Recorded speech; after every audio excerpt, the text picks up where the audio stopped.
આંતરરાષ્ટ્રીય મ્યુઝિયમ દિવસ નિમિત્તે રાજકોટના વોટસન મ્યુઝિયમ ખાતે ભારતના સમૃદ્ધ ઇતિહાસ અને સાંસ્કૃતિક વારસાની અનુભૂતિ કરાવતું વલ્લભીપુર ઉત્ખનનમાંથી મળી આવેલા પ્રાચીન વસ્તુઓ અને મહત્વપૂર્ણ શોધો પ્રદર્શિત કરતું એક વિશેષ ફોટો પ્રદર્શન ખુલ્લું મૂકવામાં આવ્યું છે, જેમાં પૌરાણિક સમયમાં નગર રચના અને બાંધકામની વિશેષતા જોવા મળી.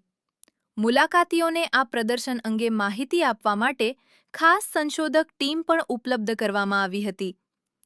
આંતરરાષ્ટ્રીય સંગ્રહાલય દિવસ નિમિત્તે મહારાજા સયાજીરાવ યુનિવર્સિટી ઓફ બરોડાના ડિપાર્ટમેન્ટ ઓફ મ્યુઝિયોલોજીના સહાયક પ્રોફેસર અન્વિકા કામથએ અંધજન લોકો સંગ્રહિત વસ્તુની અનુભૂતિ અને માહિતી મેળવી શકે તે માટે એક ખાસ પ્રોટોટાઇપ ટેક્ટાઇલ બનાવ્યું છે.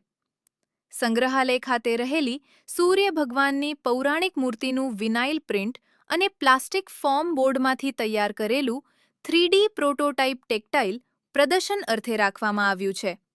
તેમણે આ અંગે માહિતી આપવા જણાવ્યું હતું કે વિઝ્યુઅલી ઇમ્પેર્ડ કે પ્રજ્ઞાચક્ષુ લોકો મૂર્તિની કલા કારીગરી જાણી શકે તે માટે આ ટેક્ટાઇલ પ્રોટોટાઇપ રિસર્ચ કરીને બનાવ્યું છે, જેમાં જુદા જુદા લેયર્સ હોય છે.